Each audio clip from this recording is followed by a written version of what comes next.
하나님 말씀은 마태복음 5장 33절에서부터 37절까지, 마태복음 5장 33절에서 37절까지 우리 함께 같은 목소리로 함께 읽습니다. 시작.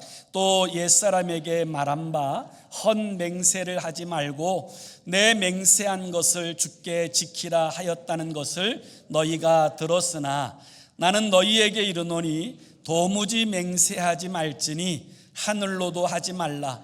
이는 하나님의 보좌임이요 땅으로도 하지 말라. 이는 하나님의 발등상임이요 예루살렘으로도 하지 말라. 이는 큰 임금의 성임이요 내 머리로도 하지 말라. 이는 내가 한 터럭도 희고 검게 할 수 없음이라. 오직 너희 말은 옳다 옳다 아니다 아니라 하라. 이에서 지나는 것은 악으로부터 나느니라. 아멘. 우리가 잘 알고 있는 덴마크의 동화 작가인 한스 크리스티안 안데르슨이라고 하는 사람이 쓴 벌거벗은 임금님이라고 하는 동화가 있습니다. 이 동화의 내용은 이렇게 진행이 되지요. 허영심이 많은 임금님이 이제 자신에게 정말 전 세계에 하나도 없는 가장 멋진 옷을 대령하라고 제단사들을 재촉합니다. 그래서 이 제단사들은 도대체 전 세계에 하나밖에 없는 이 멋진 옷을 어떻게 만들 것인가를 고민하다가 그들이 꾀를 내었습니다. 이번에 우리가 만드는 이 옷은 전 세계에서 가장 귀한 옷감을 가지고 만드는 옷인데, 이 옷은 아무에게나 보여주는 것이 아니라 정말 정직하고 그리고 능력 있는 사람에게만 보여집니다. 바보이거나 거짓말장이는 절대로 볼 수 없는 이 특수 재질로 만든 옷입니다. 이렇게 이야기하고는 그 임금님에게 가져와요. 그리고 나서 이 임금님에게 입혀드리려고 하는데, 이 임금님이 자기의 눈에는 전혀 보이지 않는데, 그렇다고 해서 자신이 무능하고 거짓말장이라고 하는 이 사실이 드러날까봐 그는 그 옷을 칭찬하고 너무 아름다운 옷이라고 그렇게 이야기합니다. 신하들의 눈에도 옷이 보이지 않는데 이 신하들 또한 자신들이 바보인 것, 또 거짓말장인 것이 드러날까봐 그들 또한 그 옷이 너무너무 훌륭한 멋진 옷이라고 입에 침이 마르도록 그렇게 칭찬하게 되지요. 그래서 그 제단사들이 임금님 옷을 다 입히고 나자 신하들 중에서는 이 아름다움을 우리만 볼 수 없다, 백성들에게도 다 보여줘야 된다, 그렇게 이야기해서 드디어 임금님이 백성들에게 그 아름다운 옷을 자랑하기 위한 행차를 시작하게 됩니다. 이 임금님이 이 옷을 입고 행차하게 되어지자 그 길가에 서 있었던 백성들의 눈에도 옷은 보이지 않았지만 이 백성들 또한 똑같이 너무 훌륭하고 아름다운 옷이라고 찬사를 합니다. 그러던 중에 이 한 어린아이가 그 임금님의 행차를 보고는 한마디 큰 소리로 떠들게 되지요. 임금님이 빨가벗었다. 큰 소리로 떠들게 되어지는 그 순간 임금님도 그 신하들도 그리고 백성들도 다 깨닫게 됩니다. 임금님이 옷을 입지 않았다는 것을. 자신들이 못 보는 것이 아니라 옷을 입지 않았다라는 사실에 대한 진실이 발견되는 것이지요. 그럼에도 불구하고 이 행차를 그냥 돌려갈 수 없어서 임금님과 그 신하들과 백성들은 이후로는 모르는 척하며 이 행진을 마쳤다고 하는 이야기가 안데르센의 동화 이야기지요. 우리는 이 이야기를 통하여서 이 사회 가운데 이 거짓이라고 하는 이것이 얼마나 만연되어져 있는가라는 사실을 발견할 수 있습니다.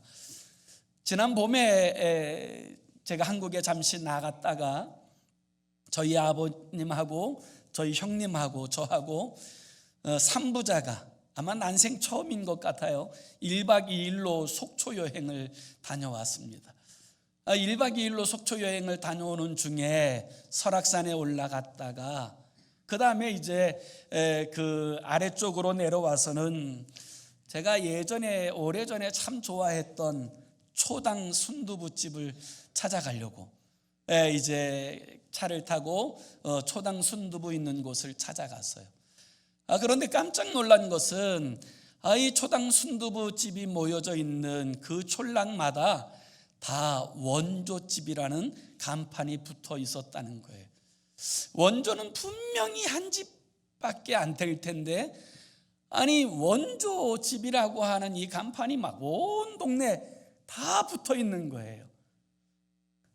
도대체 어느 집이 진짜 원조집인지 몰라서 저희는 속지 않기 위해서 원조집이 아니라고 하는 집에 들어가서 먹자. 그래서 원조 아닌 집에 들어가서 먹었던 기억이 납니다. 이럴 만큼 실제로 거짓이라고 하는 것이 우리 사회에 얼마나 만연해 있는가 이 사실을 여러분 알 수 있지 않습니까? 이렇게 거짓이 만연한 이유는 바로 거짓의 아비인 사단의 역사로 말미암은 것이다. 성경은 그렇게 우리에게 말씀하고 있습니다. 그러나 우리는 회전하는 그림자도 없으신 순전하신 하나님의 자녀입니다.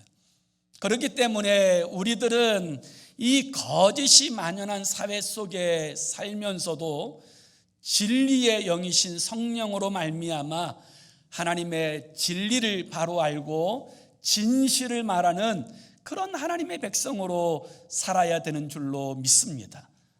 오늘 우리가 읽은 이 본문의 말씀의 내용은 10계명 가운데 제 3번째 계명, 하나님의 이름을 만홀히 여기지 말아야 된다라고 하는 이 말씀과 9번째 계명, 내 이웃에게 거짓 증거하지 말라, 이 말씀이 연결되어진 맹세에 대하여, 주님께서 이 맹세에 대하여 해석하시는 말씀의 내용이 오늘 우리가 읽은 이 본문의 말씀의 내용이라고 이야기할 수 있습니다.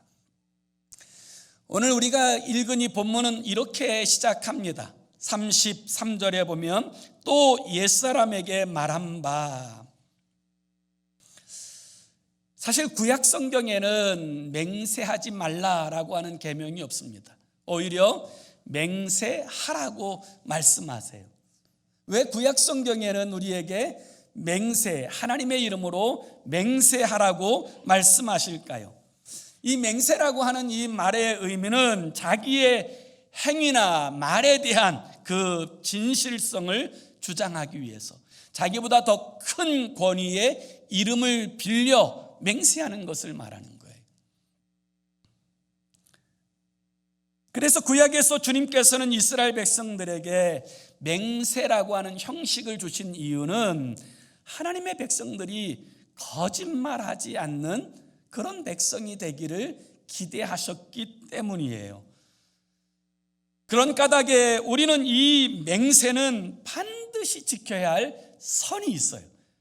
그 선이 뭐냐? 첫 번째는 진실만을 말할 때 사용해야 된다는 거예요. 진실만을 말할 때 사용해야 된다는 거예요. 왜냐하면 그 모든 맹세는 하나님의 이름으로 맹세하는 것이기 때문에 그래요. 그래서 신명기서 6장 13절에 보면 이렇게 말씀하세요. 내 하나님 여호와를 경외하며 그를 섬기며 그의 이름으로 맹세할지니라, 이렇게 말씀하세요. 하나님의 이름으로 맹세하라고 하는 이유는 이 하나님의 백성들이 하나님을 두려워하면서 함부로 거짓말하지 않고 진실만을 말하는 그런 하나님의 사람으로 살게 되기를 기대하여서 하나님께서 주신 말씀이에요. 그래서 하나님의 이름으로 맹세하라는 거예요. 왜 맹세하라고 하셨을까요? 옛날에는 오늘날처럼 CCTV가 있어서 진실을 가리는 것이 쉬운 시대가 아니에요. 그 당시에는 굉장히 진실을 가리는 것이 어려운 시대였는데, 그 진실을 가리는 방법 중에 가장 중요한 방법이 뭐냐면, 두세 사람의 증인이 있어서 이 증언이 일치하게 되어지면 그것을 사실로 받아들였어요. 그런 까닭에 이 사람의 말, 이 증언이라고 하는 것이 얼마나 중요한지 몰라요. 이 증언이 잘못되어지면 생사람 잡는 일들이 허다하게 벌어지는 거예요. 그래서 성경에 보면 그런 일들이 많이 등장하지 않습니까? 예를 들면 예수님을 죽이기 위하여 그들은 거짓 증인들을 세웠어요. 스데반 집사님을 죽이기 위하여 사람들은 거짓 증인을 돈으로 사서 매수해서 거짓 증언하게 하고 스데반을 돌로 쳐 죽였어요.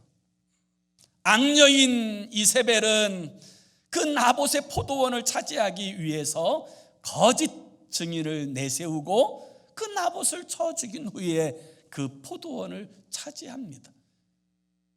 그래서 이와 같은 일들이 많이 일어날 수 있는 까닭에 하나님은 하나님의 백성들이 가장 두려워할 권위로서 하나님의 이름으로 맹세하고 진실만을 말하고 진실하게 살아야 된다, 이 사실을 분명하게 말씀하시는 거예요. 레위기서 19장 12절에도 이와 같이 말씀하세요. 너희는 내 이름으로 거짓 맹세함으로 내 하나님의 이름을 욕되게 하지 말라. 나는 여호와이니라. 그래서 하나님의 백성들은 누구보다도 하나님을 두려워하는 까닭에 그 하나님의 권위에 그 근거하여서 맹세함으로 거짓을 행해서는 안 된다. 그래서 이 맹세는 반드시 지켜야 될 선이 뭐냐면 진실만을 말할 때 사용해야 되는 거예요. 이 두 번째는 맹세한 것은 반드시 지켜야 한다는 거예요. 하나님의 이름으로 맹세하였다면 그것이 맹세이든 서원이든 축복이든 그것은 반드시 지켜져야 한다. 하늘이 두 쪽 나도 지켜져야 한다. 이것이 성경적 관점이에요. 사사시대에 그 이제 암몬과 싸움을 하러 나아갔던 입단은 그 하나님께서 자신에게 승리를 주시면 자신이 이제 승리하고 돌아와서 자신을 제일 먼저 환영하는 그 사람을 번제로 드리겠다 서원했어요. 바르지 못한 서원이지만 그가 하나님께서 승리를 주고 그 집으로 돌아왔을 때 무남동녀 외동딸이 그 소고를 치고 그 기뻐하면서 아버지에게 달려오는 거예요. 사사 입단은 자신의 서원을 땅을 치고 후회하였지만 하나님 앞에서 행한 서원이기 때문에 그대로 행할 수밖에 없었어요. 아브라함의 아들 이삭은 그 자신의 영적 계승을 큰아들인 에서에게 물려주고 싶었어요. 그래서 큰아들 에서에게 별미를 가져오면 내가 너를 축복하여 줄 것이다. 그리하여 큰아들 에서가 별미를 갖기 위해서 이제 사냥하러 나아간 사이에 둘째 아들인 야곱이 큰형인 에서인 척하면서 이삭의 모든 축복을 다 받아버려요.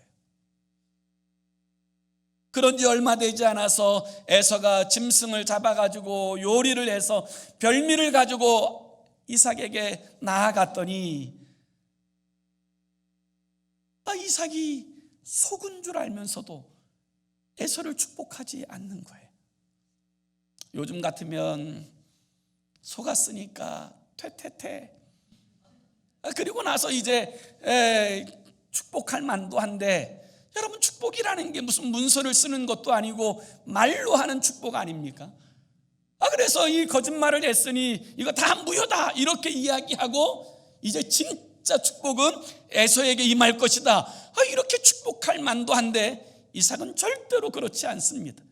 오히려 축복해달라는 에서에게 오히려 여러분 저주의 말을 선포하게 되어집니다. 그렇기 때문에 맹세는 엄숙해야 하고 반드시 지켜야 하는 거예요. 그런데 서기관과 바리새인들은 이 맹세에 대해서 어떻게 이야기하고 있습니까? 오늘 본문 다시 33절의 말씀을 한번 보세요. 우리 33절을 같이 읽습니다. 시작. 또 옛사람에게 말한 바 헛맹세를 하지 말고 내 맹세한 것을 주께 지키라 하였다는 것을 너희가 들었으나. 아멘. 자, 이 33절의 말씀을 가만히 묵상하면 이 서기관과 바리새인들이 한 말이 다 맞는 말 같아요. 헛맹세하지 말고 맹세한 바를 반드시 주께 지키라. 그런데 우리는 이 말씀 가운데서 이 서기관과 바리새인들이 하는 이 말 중에서 그들이 이와 같이 말하게 된 의도와 동기를 살펴볼 필요가 있어요. 먼저는 헛맹세라고 하는 표현이에요. 사실 이 맹세라고 하는 것은 여러분 함부로 하는 것이 아닙니다. 제한적이고 꼭 필요할 때만 이 맹세하는 거예요. 그런데 지금 이 서기관과 바리새인들은 헛맹세하지 말라라고 표현함으로써 우리의 맹세가 헛맹세가 아니기만 하면 어떤 것이든지 맹세할 수 있는 것처럼 이 맹세의 가치를 낮추어 버렸어요. 그리고 실제로 이 서기관과 바리새인들이 맹세라고 하는 이 단어를 사용할 때 그들이 헛맹세라고 사용하는 단어는 법정에서, 재판정에서 위증하는 것만을 제한하였어요. 다시 말하면 재판정에 가서 우리가 이제 맹세하고 그리고 그 상황에서는 절대로 헛맹세하지만 않으면 밖에 나와서는 이 헛맹세를 하건 밖에 나와서는 어떤 거짓말을 하건 그것은 율법을 어기는 것이 아니다, 이렇게 취급하였던 거예요. 그러나 정말 하나님께서 말씀하신 이 맹세에 관한 말씀이 여러분 법정에서만 제한되어진 맹세를 말씀하시는 것입니까? 아닙니다. 우리의 모든 일상의 삶의 자리에서 하나님 앞에서 진실을 말하는 것, 이것이 하나님께서 하나님의 백성들에게 기대하시는 바예요. 법정에서도 위증하지 말아야 되지만 우리는 우리의 모든 삶의 자리에서도 하나님의 이름으로 맹세한 것은 진중해야 되고 그 부분은 반드시 지켜야 되는, 그리고 진실만을 말해야 되는 그런 사람인 줄로 믿습니다. 그것이 우리의 존재성을 바로 드러내는 것이기 때문에 그래요. 그래서 여러분 여기에서 이 서기관과 바리새인들은 이 백성들이 그 장소에 따라서 헛맹세를 할 수도 있고 하지 못하는 수도 있는 이와 같이 이 하나님의 말씀을 편협함 가운데 가두었다는 것이고요. 두 번째는 반드시 지켜야 할 맹세와 지키지 않아도 될 맹세를 인위적으로 구분하였다는 거예요. 오늘 본문에는 자세히 드러나지 않는데 우리 한번 마태복음 23장의 말씀을 한번 찾아보세요. 마태복음 23장에 보면 16절에 이와 같은 말씀이 이제 증거되어집니다. 이 부분들은 다 서기관과 바리새인들을 향하여 책망하시는 가운데 주님께서 하신 말씀이에요. 16절 우리 한번 읽습니다. 시작. 화 있을진저 눈먼 인도자여, 너희가 말하되 누구든지 성전으로 맹세하면 아무 일 없거니와 성전에 금으로 맹세하면 지킬지라 하는도다. 이 성전으로 맹세하면 뭐 그냥 안 지켜도 돼. 그러나 성전에 금으로 맹세했으면 그건 지켜야 돼. 이렇게 지금 이 바리새인들과 서기관들이 가르쳤다는 거예요. 여러분, 이러한 구분은 성경적인 것이 아니에요. 인위적으로 자기 마음대로 구분하여 놓은 것을 이야기하는 거예요. 그러니까 지금 이 바리새인들과 서기관의 이 개념, 관점을 잘 보여주는 것 아닙니까? 그 일에 대해서 17절에 주님이 뭐라고 말씀하세요? 17절도 같이 있습니다. 시작. 어리석은 맹인들이여, 어느 것이 크냐? 그 금이냐? 그 금을 거룩하게 하는 성전이냐? 당연히 금보다 그 금을 거룩하게 하는 성전이 더 중요하고 크지요. 그런데 금으로 맹세하면 반드시 지키고 성전으로 맹세하면 안 지켜도 돼. 이렇게 말하는 거예요. 또 우리 18절과 19절도 있습니다. 18절 19절 시작. 너희가 또 이르되 누구든지 제단으로 맹세하면 아무 일 없거니와 그 위에 있는 예물로 맹세하면 지킬지라 하는도다. 맹인들이여, 어느 것이 크냐? 그 예물이냐? 그 예물을 거룩하게 하는 제단이냐? 또 이 바리새인들이 뭘 얘기하냐면 제단으로 맹세하는 건 안 지켜도 돼. 그러나 제단에 드린 예물을 가지고 맹세하면 그건 지켜야 돼. 이렇게 이야기하니까 주님이 뭐라고 말씀하세요? 이 맹인들아, 어떤 것이 더 크냐? 제단에 드린 예물이 크냐, 아니면 그 예물을 거룩하게 하는 제단이 더 크냐? 그렇게 여러분 책망하시는 것 아닙니까? 다시 한번 20절에서 22절도 우리 같이 읽습니다. 시작. 그러므로 제단으로 맹세하는 자는 제단과 그 위에 있는 모든 것으로 맹세하며, 또 성전으로 맹세하는 자는 성전과 그 안에 계신 이로 맹세하며, 또 하늘로 맹세하는 자는 하나님의 보좌와 그 위에 앉으신 이로 맹세함이니라. 이와 같이 말씀하세요. 그래서 여러분, 지금 이 바리새인과 서기관들이 이 맹세에 대하여 가지고 있는 것이 뭐예요? 자기 마음대로 편의대로 둘로 구분하고 인위적으로 구분할 뿐만 아니라 그건 지켜도 되고 안 지켜도 되는 이 맹세의 영광과 가치를 낮추어 버렸다라는 거예요. 여기에 문제가 있는 것 아닙니까? 그래서 주님은 뭐라고 말씀하세요? 어떤 것으로도 맹세하였다면 반드시 지켜야 된다. 이 사실을 말씀하고 있는 것 아니겠습니까?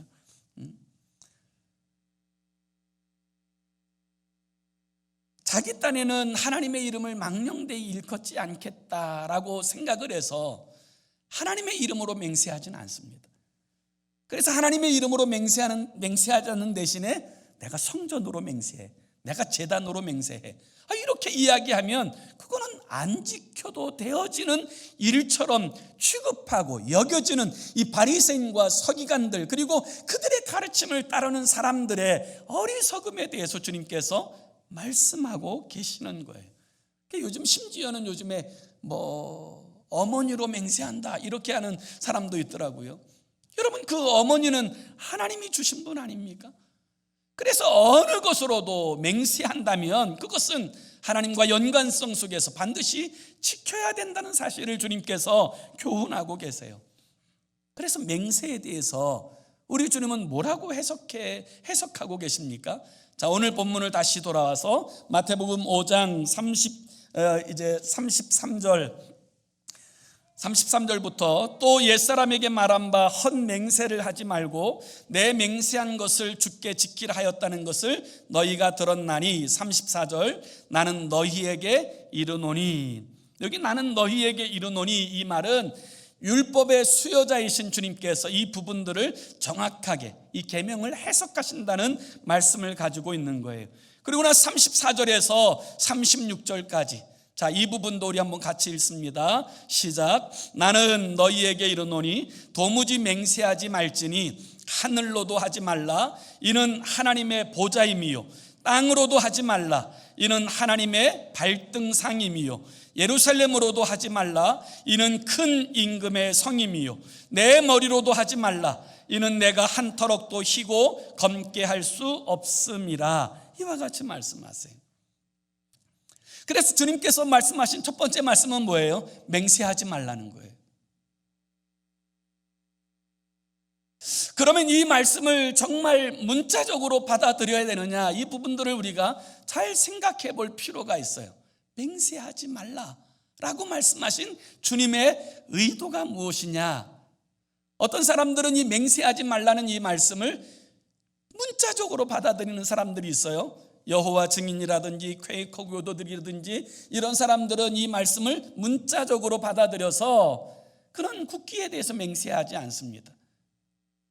법정에서도 선서하지 않습니다. 결혼할 때 서약도 하지 않습니다. 그러면 정말 주님께서 말씀하신 바가 정말 그와 같이 절대로 맹세하지 말라고 하시는 말씀이겠어요? 우리가 지난주에 살펴본 것처럼 내 눈이 너로 범죄케 하거든 떼어내 버리라, 내 오른손이 너로 범죄케 하거든 차라리 찍어내 버리라 라고 하는 이 말씀을 문자적으로 받을 수 없는 것처럼 오늘 이 말씀도 맹세하지 말라라고 하는 이 말씀의 그 의의가 무엇인지 그 부분들을 살펴볼 필요가 있어요.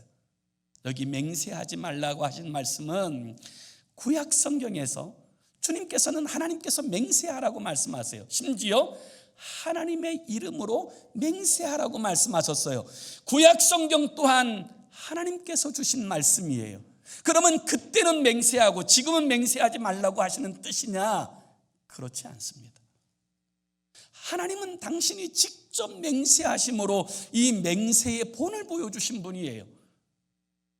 히브리서 6장 13절에 보면 이와 같이 말씀하세요. 하나님이 아브라함에게 약속하실 때에 가리켜 맹세할 자가 자기보다 더 큰 이가 없으므로 자기를 가리켜 맹세하여 이렇게 말씀하세요. 하나님께서 아브라함에 대해서 이렇게 맹세하세요. 내가 너를 복주고 번성케 하고 번성케 하리라. 이 일에 대하여서 하나님이 스스로를 가리켜 맹세하세요. 내 이름을 걸고 맹세할게. 여러분, 예수님은 그 구약의 예언을 폐하러 오신 분이 아니에요. 마태복음 5장 17절에 보면 내가 율법이나 선지자를 폐하러 온 줄로 생각하지 말라. 폐하러 온 것이 아니요 완전하게 하려 함이라 라고 말씀하셨어요. 우리 주님께서는 율법을 폐하러 오신 것이 아니라 완전케 하러 오셨고, 그리고 이 율법은 분명히 하나님의 사람들로 하여금 하나님의 이름으로 맹세하라고 말씀하세요. 그리고 그 본으로서 하나님께서 맹세하세요. 예수님도 대제사장 가야바의 뜰에서 가야바의 신문을 받을 때 가야바가 예수님을 이렇게 신문합니다. 내가 하나님의 아들 그리스도이거든 하나님의 이름으로 맹세하라. 그때 주님께서 이 맹세를 폐하셨다면 책망하셨거나 응답하지 않으셨을 거예요. 그런데 주님께서는 그 물음 앞에 내가 그로라 간접적으로 이 맹세에 참여하셨어요. 예수님의 사도인 바울도 하나님의 이름을 걸고 여러 차례 맹세합니다. 그러니까 여기서 맹세하지 말라라고 하는 이 말씀은 지금 이 바리새인들과 이 서기관과 같은 그런 맹세를 하지 말라라고 하는 뜻으로 받아들이는 것이 마땅하다, 이렇게 이야기할 수 있어요. 그들은 맹세의 모든 원칙을 무너뜨렸어요. 그리고 여러분, 편협적으로 자기들의 편한 대로 이 백성들에게 맹세에 대하여 잘못되게 가르쳤어요. 그런 맹세를 하지 말라는 거예요. 그런 맹세를 하지 말라는 거예요. 눈 가리고 아웅하는 식으로 그렇게 하나님과의 관계를 설정하지 말라는 거예요. 그렇다면 주님께서 가르쳐 주신 이 맹세에 대한 본질적인 의도는 무엇일까요? 이 맹세나 저주에 하나님의 이름을 함부로 사용하지 말라는 거예요. 하나님의 이름을 함부로 사용하지 말라는 거예요. 제가 가끔 이제 한국 방송을 보면 특히 불편한 이야기가 등장하더라고요.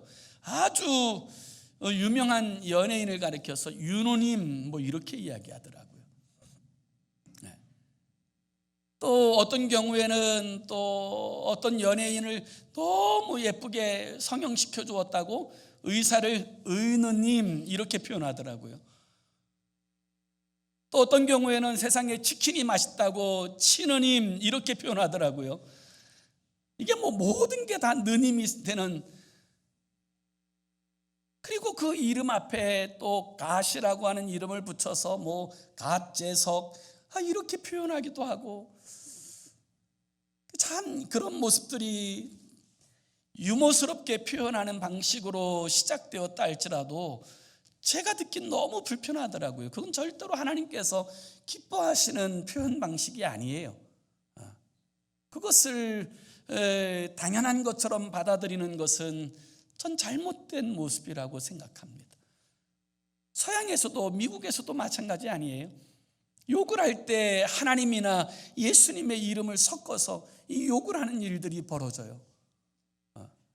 그리고 쉽게 오 마이 갓 이렇게 사용하고, 요즘에는 이제 조금 바꿔서 표현하더라고요. 오 마이 갓 갓니스 이렇게 굿니스 이렇게 표현하든가.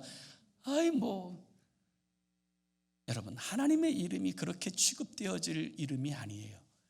이름에는 그분의 인격과 영광이 다 담겨 있어요.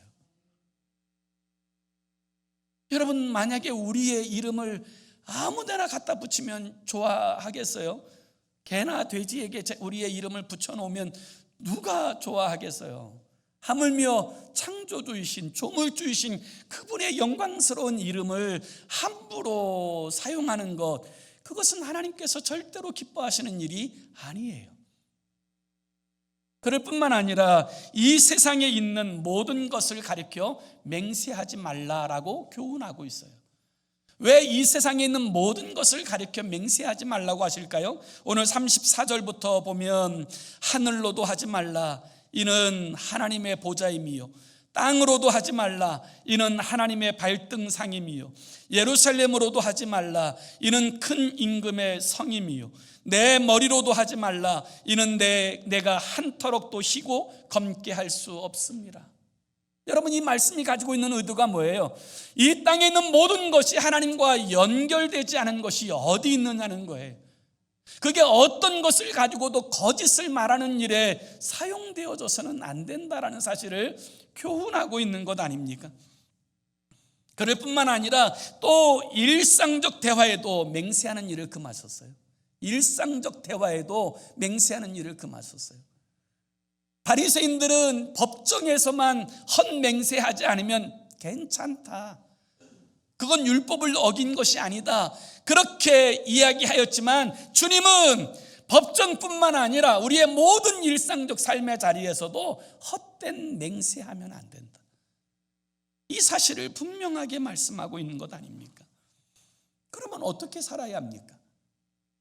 우리 37절, 우리 마지막으로 우리 37절의 말씀도 함께 읽습니다. 시작. 오직 너희 말은 옳다 옳다, 아니라 아니라 하라. 이에서 지나는 것은 악으로부터 나느니라.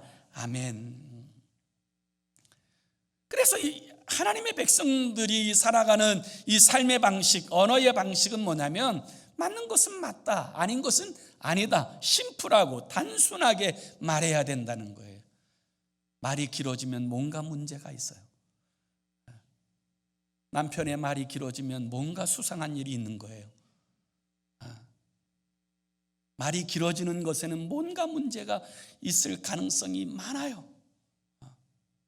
그래서 하나님의 백성들은 진리에 대하여 맞는 것은 맞고 틀린 것은 틀리다, 명확하게 이야기할 수 있어야 돼요.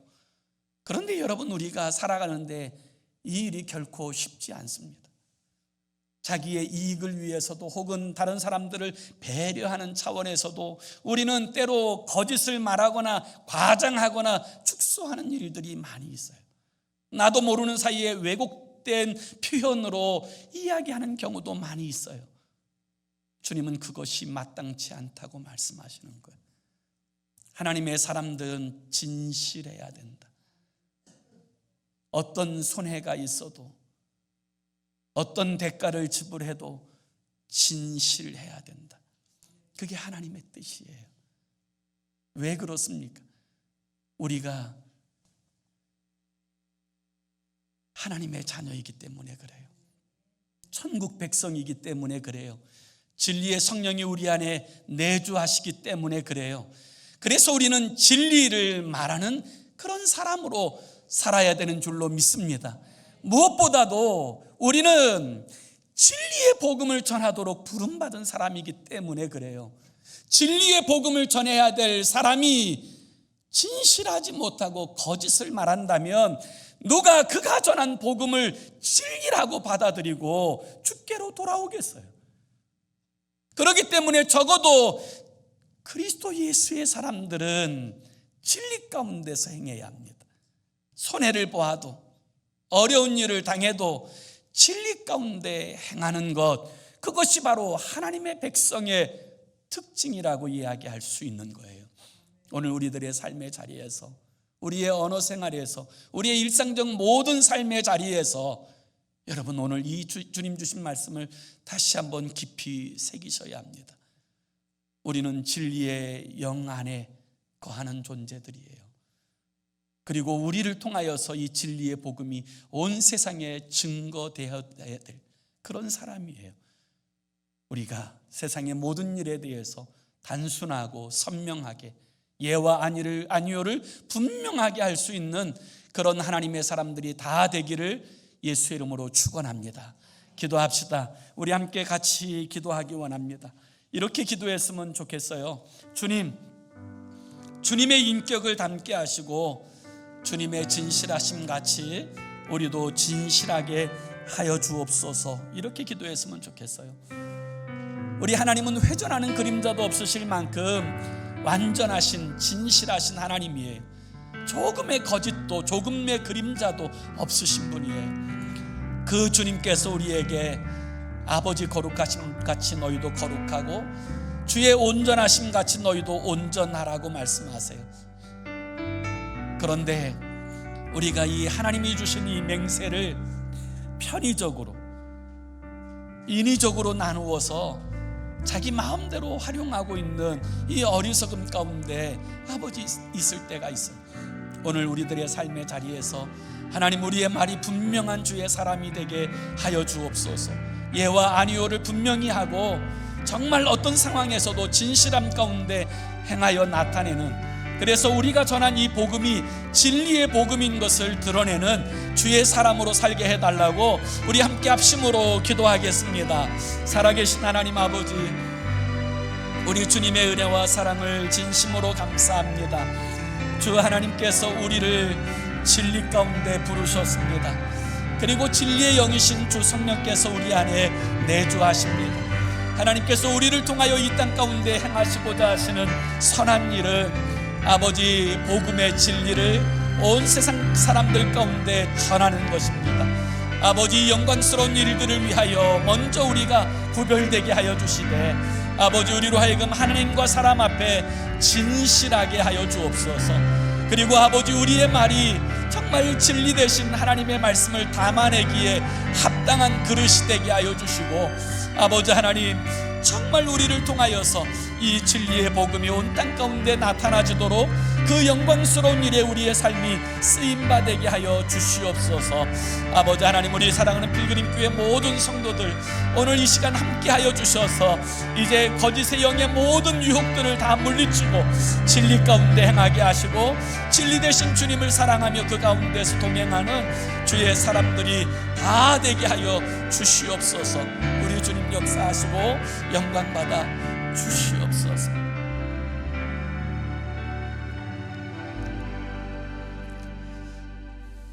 좋으신 하나님 아버지, 주님께서 저희들을 빛 가운데 부르셨습니다.